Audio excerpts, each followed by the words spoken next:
आज के लेक्चर में हम बात करेंगे about the first order kinetics and zero order kinetics, the basic difference between both of them. If you are preparing it as a long question, you can write your answer this way, okay? And if you are preparing MCQ wise, then you can clear your concept from this video. So let's start with the first difference in what? Elimination. So first order kinetics में क्या होता है? Constant fraction of drug is eliminated per unit time. मतलब you can remember it as what? First में सबसे पहले क्या होता है? एफ, एंड फ्रैक्शन में F. Both starts with what? Letter F. Okay, so in first order constant fraction of drug is eliminated per unit time. Zero order में क्या होता है? Constant amount of the drug is eliminated per unit time. ये concept को हम समझते हैं mathematically. कैसे? सपोज इनिशियल, ये हम बात कर रहे हैं सबसे पहले फर्स्ट ऑर्डर की, ठीक है? ये वाला पार्ट फर्स्ट ऑर्डर का है और ये जीरो ऑर्डर का है. तो suppose initially plasma concentration drug का है कितना? 100. अब 100 से एक कांस्टेंट फ्रैक्शन की हम बात कर रहे हैं, मतलब कांस्टेंट परसेंटेज जो है वो क्या हो रहा है? रिमूव हो रहा है. तो हमने मान के चल लिया कि 50-50% क्या हो रहा है? कांस्टेंट रिमूव हो रहा है इन पर यूनिट टाइम, इन कांस्टेंट टाइम में. तो टाइम कांस्टेंट तो क्या है? 1 आवर में रिमूव होगा. और क्या रिमूव हो रहा है? Constant percentage. तो वो परसेंटेज कितना मान के चल रहे हैं हम? 50%. तो अगर 100 का 50% अब रिमूव हो रहा है तो कितना बच गया? 50 रिमेनिंग अमाउंट. 50 का 50% रिमूव होगा तो कितना रिमेनिंग अमाउंट होगा? 25. और 25 का 50% रिमूव होगा तो कितना रिमेनिंग अमाउंट होगा? 12.5. और 12.5 का 50% अगर रिमूव होगा तो कितना आपके पास रिमेनिंग अमाउंट होगा? 6.25. तो ये हमने देखा जाए कि कांस्टेंट फ्रैक्शन जो है ड्रग का वो रिमूव हो रहा है, ठीक है? अगर 50 बचा है या 25 बचा है तो 25 का भी 50% क्या हो गया? रिमूव हो गया. और 50 और जो बाकी बचा हुआ अमाउंट वो रिमेनिंग अमाउंट है. तो ये किसकी बात कर रहे हैं हम? फर्स्ट ऑर्डर काइनेटिक्स में, जिसमें क्या हो रहा है? Constant fraction of the drug is eliminated per unit time. Okay, done. अब हम बात करते हैं जीरो ऑर्डर. जीरो ऑर्डर में क्या है? Constant amount of the drug is eliminated. मतलब suppose initial plasma concentration is 100. Okay, तो अब हम मान के चल रहे हैं कि 20 मिलीग्राम अमाउंट इज एलिमिनेटिंग, ठीक है? In what? पर यूनिट टाइम. कि पर यूनिट टाइम सेम टाइम में एक कांस्टेंट अमाउंट रिमूव हो रहा है. मतलब 20 मिलीग्राम अगर मान लो रिमूव हो रहा है, दिस इज नॉट, अगर ये परसेंटेज में होता तो आप इसको क्या बोलोगे? It is following first order kinetics, but this is in amount, that is 20 milligram remove हो रहा है, ठीक है? तो देखो 100 का अगर 20% आप निकालो तो value will not be what? 80, ठीक है? और अगर आप अमाउंट रिमूव कर रहे हो तो value will be what? 80. 100 minus 20 कितना हुआ? 80. अब 80 का वापस 20 मिलीग्राम आप रिमूव कर रहे हो क्योंकि कांस्टेंट अमाउंट रिमूव हो रहा है, तो कितना होगा? 60. अब 60 का आप 20 माइनस कांस्टेंट अमाउंट रिमूव कर दिया आपने 20 मिलीग्राम, तो कितना रिमेनिंग अमाउंट है? 40. अब 40 का भी आपने क्या करा? कांस्टेंट अमाउंट रिमूव किया, जो कि आप अभी तक कांस्टेंट अमाउंट रिमूव हो रहा है वो क्या था? 20. तो 40 का भी 20 करोगे तो कितना बच गया? 20 हमारे पास. तो ये कंसेप्ट हमें समझ में आया कि जीरो ऑर्डर में क्या होता है? कांस्टेंट अमाउंट रिमूव हो रहा है. और फर्स्ट ऑर्डर में कांस्टेंट फ्रैक्शन. अगर ये जो 20 मिलीग्राम है ये 20% हम करते तो this will be what? First order kinetics. Okay, got it? Now, let's move to the second point. Okay, first point was this, and second point is rate of elimination is directly proportional to plasma concentration. ठीक है? अब देखो, अब हम देख रहे हैं कि रेट ऑफ एलिमिनेशन, जैसे ये तो था plasma concentration and this are is what? Rate of elimination. This is plasma concentration and this is rate of elimination. तो सबसे पहले फर्स्ट ऑर्डर में देखते हैं. ये बोल रहे हैं कि rate of elimination directly proportional है प्लाज्मा कंसंट्रेशन को. आपने जो फॉर्मूला देखा था उसमें क्या था? जो मैंने इससे पहले वाला वीडियो अपलोड किया है उसमें आप ऑलरेडी देख चुके हैं ओवरव्यू. तो उसमें आपने क्या देखा था? Rate of elimination is directly proportional to plasma concentration order, ठीक है? तो अगर हम यहाँ 1 लिख रहे हैं तो it will be what? Directly proportional. अब इसको मैथमेटिकली भी आप प्रूव कर सकते हैं. कैसे? कि यहाँ पर कितना अमाउंट रिमूव हुआ है? 50. अगर 50% रिमूव हो रहा है, कॉन्स्टेंट फ्रैक्शन रिमूव हो रहा है, तो यहाँ पर कितना रिमूव हुआ है? 50. यहाँ पर कितना हुआ है? 50. इसका जो रिमेनिंग अमाउंट का 25. अब जो रिमेनिंग अमाउंट बच गया 50% रिमूव होने के बाद, तो कितना रिमूव हुआ है? 12.5. अब 12.5 का 50% अगर रिमूव हुआ है 6.25 और 6.25 रिमेनिंग है. तो ये जो रिमेनिंग अमाउंट है, ठीक है, जो कि रेट ऑफ एलिमिनेशन है, रिमेनिंग अमाउंट तो ये है, ठीक है? This is what? Rate of elimination. This rate of elimination is directly proportional to plasma concentration. मतलब अगर प्लाज्मा कंसंट्रेशन ज्यादा है तो रेट ऑफ एलिमिनेशन ज्यादा है, अगर प्लाज्मा कंसंट्रेशन कम है तो रेट ऑफ एलिमिनेशन भी कम है. That's why this is directly proportional. Okay, clear? Now, moving to zero order, rate of elimination is independent of plasma concentration. मतलब rate of elimination you can say is constant. मतलब कैसे? देखो हमने क्या करा था, कांस्टेंट अमाउंट इज एलिमिनेटेड, तो हमने क्या करा 100 में से -20 किया था, ठीक है। अब 80 बचा तो 80 में भी हमने 20 रिमूव किया, 60 बचा तो 60 में भी 20 किया, 40 बचा रिमेनिंग अमाउंट तो 40 में हमने 20। तो जैसा आप देख रहे हैं कि 20 20 20 is what rate of elimination, ठीक है। मतलब अगर प्लाज्मा कंसंट्रेशन 100 है तब भी 20 रिमूव हो रहा है, प्लाज्मा कंसंट्रेशन 40 है तब भी 20 रिमूव हो रहा है। इसका मतलब क्या है, rate of elimination is independent of plasma concentration. मतलब rate of elimination doesn't depend on plasma concentration whether it is 100 और 40। रेट ऑफ एलिमिनेशन क्या रहेगा, कॉन्स्टेंट रहेगा, जो कि हमने इसमें क्या देखा है 20 है। क्लियर। अब हम चलते हैं थर्ड पॉइंट पे, जो कि क्या है, क्लियरेंस।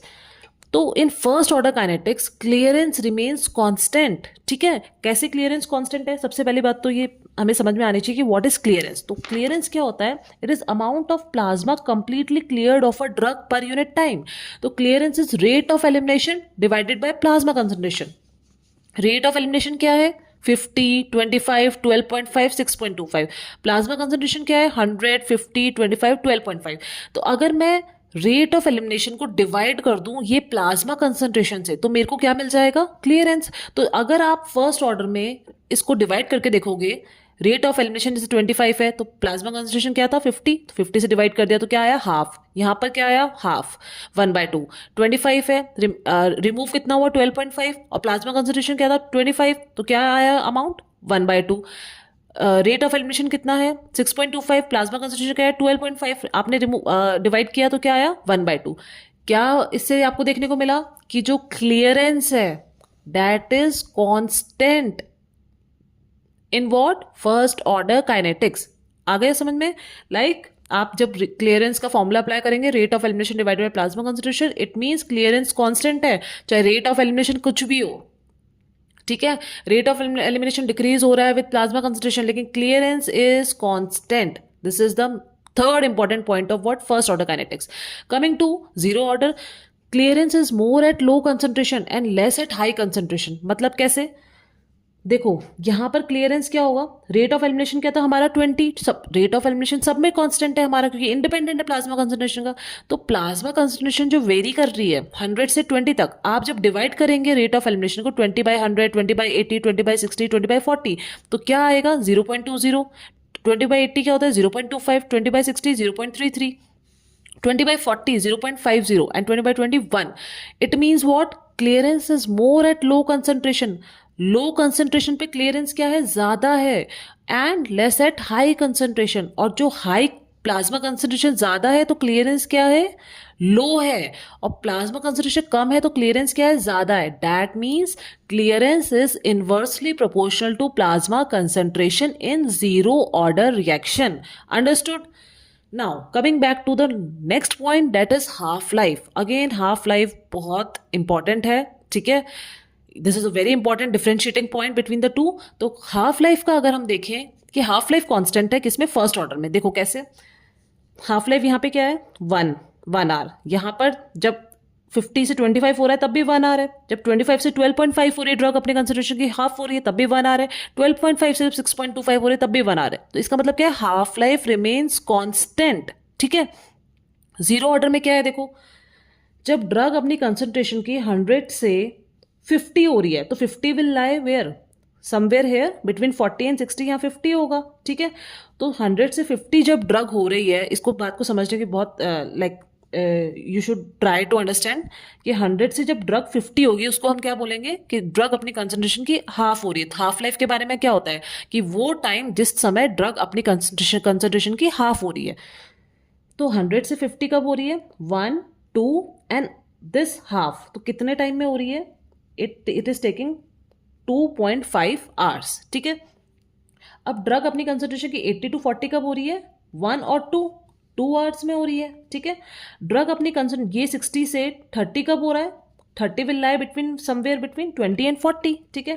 तो ड्रग कितनी देर में हो रहा है, एक तो ये 1 आवर और ये 0.5, तो ये कितने में हो रहा है 1.5। अब ड्रग 40 से 20 हाफ, अपनी कंसंट्रेशन की हाफ कितने टाइम में हो रही है, दिस 1 आवर। ओके, तो अब हमको क्या देखने को मिल रहा है इसमें, आपने क्या पढ़ा था, half life is less at low concentration. यहाँ हाफ लाइफ 2.5 है, यहाँ 2 है, यहाँ 1.5 है, यहाँ 1 है। तो half life less at low concentration, तो अगर कंसंट्रेशन 20 है तो हाफ लाइफ कम है, और मोर एट हाई कंसंट्रेशन, अगर कंसंट्रेशन ज्यादा है 100 है तो हाफ लाइफ भी क्या है, ज्यादा है 2.5। ठीक है, हाई कंसंट्रेशन मोर और ग्रेटर हाफ लाइफ। ठीक है, और हाफ लाइफ कब होगी, less concentration less half life. That's why half life is directly proportional to what, concentration in zero order kinetics. ठीक है, इसका एक और एक्सप्लेनेशन आप मेरे पहले वाले वीडियो में देख चुके हैं, आप पहले वाला वीडियो ओवरव्यू जो है वो देख सकते हैं इसमें। उसमें मैंने आपको समझाया कि अगर डोज इंक्रीज करते हैं फर्स्ट ऑर्डर काइनेटिक्स में और जीरो ऑर्डर काइनेटिक्स में, ठीक है, तो क्या होता है, हाफ लाइफ रिमेन्स कांस्टेंट। अगर आप इसका एग्जैक्ट एक्सप्लेनेशन मेरे पहले वाले वीडियो में, आप वहां पे जाकर चेक कर सकते हैं कि अगर डोज आप इंक्रीज कर रहे हैं तो क्या हो रहा है, फर्स्ट ऑर्डर में हाफ लाइफ कांस्टेंट रहेगी। कैसे, 50 से 25 वन हाफ लाइफ में हो रहा है, 100 से 50 वन हाफ लाइफ में हो रहा है। जीरो ऑर्डर में क्या हो रहा है, अगर कांस्टेंट अमाउंट आप रिमूव कर रहे हो 25 मिलीग्राम 25 मिलीग्राम, तो 100 से 50 यहाँ पे कितने हाफ लाइफ लग रही है, 2। और अगर आपने डोज बढ़ा दी तो क्या हो रहा है, 200 से 100, मतलब अपनी कंसंट्रेशन का हाफ जाने में, जब अगर आप डोज बढ़ा दोगे तो कितनी हाफ लाइफ लगेंगी, 1 2 3 4, मतलब हाफ लाइफ लेस है लेस कंसंट्रेशन पे and more at high concentration. तो यहाँ पे 2 हाफ लाइफ यूज हो रही थी, अब यहाँ पे 4 हाफ लाइफ लग रही है अपनी कंसंट्रेशन का हाफ होने में। ठीक है, मोर डिटेल में एक्सप्लेनेशन आप पहले वाला वीडियो चेक कर सकते हैं। So now this was the 4th point, and 5th point is what, most of the drug follow what, first order kinetics. ठीक है, but very few drugs follow zero order kinetics, जो कि क्या है, alcohol example. तो इसका mnemonic भी हम ऑलरेडी डिस्कस कर चुके हैं इन प्रीवियस वीडियो। निमोनिक क्या है इसका, जीरो ऑर्डर काइनेटिक्स का, जीरो वॉट पावर, मतलब zero order kinetics is shown by what, W से है वॉर्फरिन, ए से अल्कोहल एस्पिरिन, टी से है theophylline, again T tolbutamide, and P से है phenytoin. Okay, you can remember it as this. So एक और पॉइंट है जीरो ऑर्डर काइनेटिक्स में, कि कोई भी ड्रग जब हाई कंसंट्रेशन, आप उसकी इतनी कंसंट्रेशन आपने इंक्रीज कर दी किसी ड्रग की कि मेटाबॉलिक और एलिमिनेशन पाथवे क्या हो गया, सेचुरेट हो गया है। ठीक है, तब वो ड्रग क्या शो करने लग जाएगी, जीरो ऑर्डर काइनेटिक शो करने लग जाएगी। पहले फर्स्ट ऑर्डर काइनेटिक शो कर रही थी, अब जीरो ऑर्डर कर रही है। क्यों, क्योंकि metabolic pathway, elimination pathway, enzymes क्या हो गए, सेचुरेट हो चुके हैं। ठीक है, तो अब वो ड्रग क्या शो करेगी, जीरो ऑर्डर काइनेटिक्स, जिसको हम क्या बोलते हैं, माइकलिस मेंटेन काइनेटिक्स और मिक्स्ड ऑर्डर काइनेटिक्स और सैचुरेशन काइनेटिक्स। ये भी ऑलरेडी मैं प्रीवियस वीडियो में डिस्कस कर चुकी हूँ इन डिटेल कि एंजाइम्स अगर सैचुरेट हो रहे हैं, ये डिटेल में पूरा एक्सप्लेनेशन आपको मिल जाएगा वहां पे, आप वहां जाके चेक कर सकते हैं। This video was solely for what, first order kinetics versus zero order kinetics, the basic difference between them. अगर आप इस तरह से आप अपना आंसर लिख के आते हैं तो you have more chances of getting high marks, and for MCQ purpose also you can get your concept clear. Thank you so much for watching my video.